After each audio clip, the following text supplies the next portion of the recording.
Hello, I'm Ben Mankiewicz. Welcome to TCM. Ahead tonight, two more movies that help shape the culture. We've been doing this every Saturday and Sunday night in November.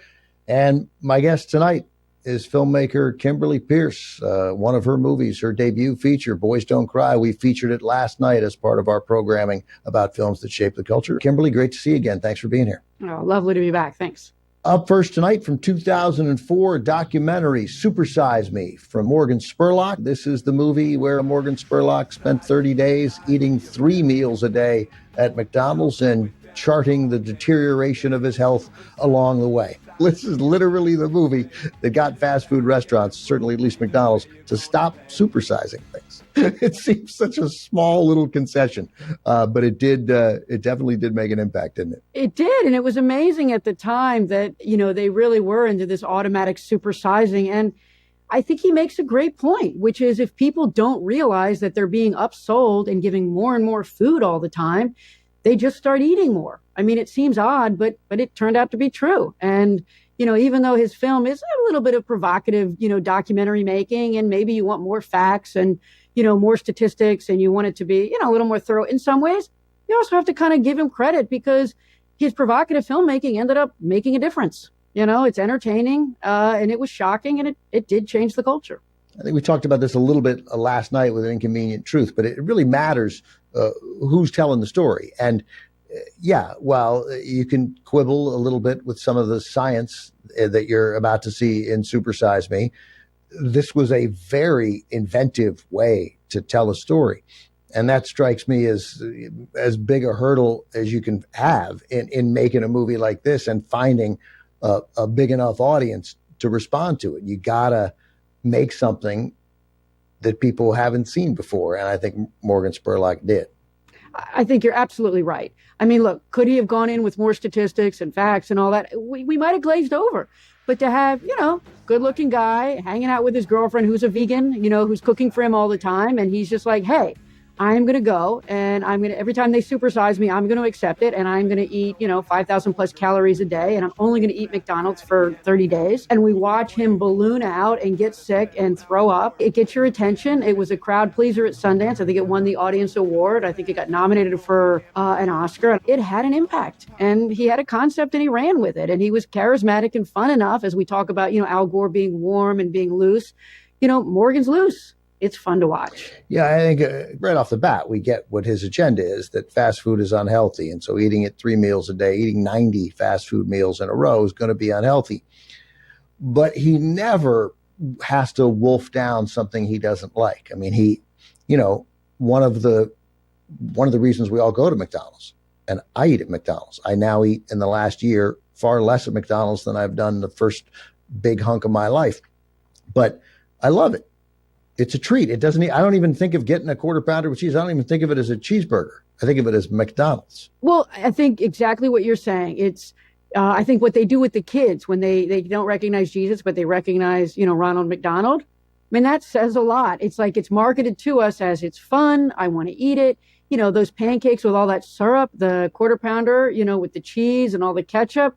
Yeah, I mean, I could eat one now. It's delicious, right? So yes, he is loving every single meal, and I mean, he's getting sick from it. But yeah, it tastes good, and that's why we keep coming back. The small impact was McDonald's, I think 6 weeks later or 6 months later, saying that they weren't going to supersize things anymore, and it had nothing to do with the movie. Then it's also this is a look at how corporate America sells itself to us, right? But all of it's part of marketing. All of it is selling an idea that may not be backed up by actual data. Well, right. And I think they had us, they were selling to us, then they were, supersizing to us. And then once he exposed them, which was pretty good, it was kind of like, well, if they wanted to keep us as clients, then they had to offer at least something that looked healthy. It may not have been healthier, but at least it looked that way. So, and that was going to be better than the stuff that wasn't even considering health, I think, and calories. Yeah, Kimberly, great conversation. And we'll talk more after the film. Thanks for coming in. Yeah, I really look forward to it. Thanks. Here it is from 2004. Morgan Spurlock's Supersize Me. Welcome back. I'm Ben Mankiewicz, joined once again by writer and director Kimberly Peirce. Kimberly is here tonight, as she was last night, to talk about movies that help shape the culture. Kimberly, thanks for coming in. It's been wonderful to have you. Oh, it's so great to be here. Thanks. So we just saw Morgan Spurlock's 2004 film Super Size Me, which definitely had an impact on the culture. Within, I think, 6 weeks after the film's release, McDonald's stopped supersizing, and they were going to do it anyway. Had nothing to do with the movie. I find that very hard to believe. But if there's one complaint that I have, or one thing that has certainly changed in the 18 years since 2004, right in the beginning of the movie, right in the first minute or so, it uses the word fat people, and this is a problem. And obviously he's talking about health, but there's a little bit of fat shaming in the film. Did you find that? I did, unfortunately, and I watched it with a friend who has dealt with some weight issues and just said that it made that person so uncomfortable when it came out and they first saw it. It's one thing to say that the country's obese, that the country has a problem with weight and the way, marketing makes people eat too much. But it's a whole other thing to put people on camera and to show their bodies, and say they're fat. It's painful. And I'm glad we've evolved past that. Yeah, it is. As we've woken up to the need to respect people who aren't exactly like us. It's I don't know how we got to the point where we needed to get there, but nonetheless, that has certainly happened and continues to happen. It's almost as if weight is a last vestige of another world, where there is still a sense that, it's one thing to look at someone who's overweight and if you care about that person, to worry about their health.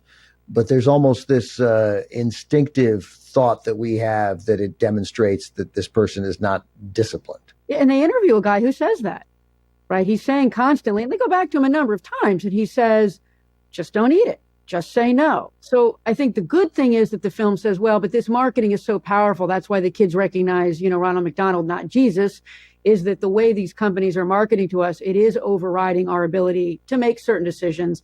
But look, I think to your point, when you put, and I say this as a filmmaker, when you put somebody on the other end of a camera and you make a point of showing how heavy they are and how the fat is bulging out, you are objectifying them. And there is something kind of pornographic and manipulative about that. You're using them as the butt of the joke. And I think your point is that you felt how painful that is, Yeah, I have on my phone the McDonald's app. I moved it to its own page for purposes of showing my phone on the air.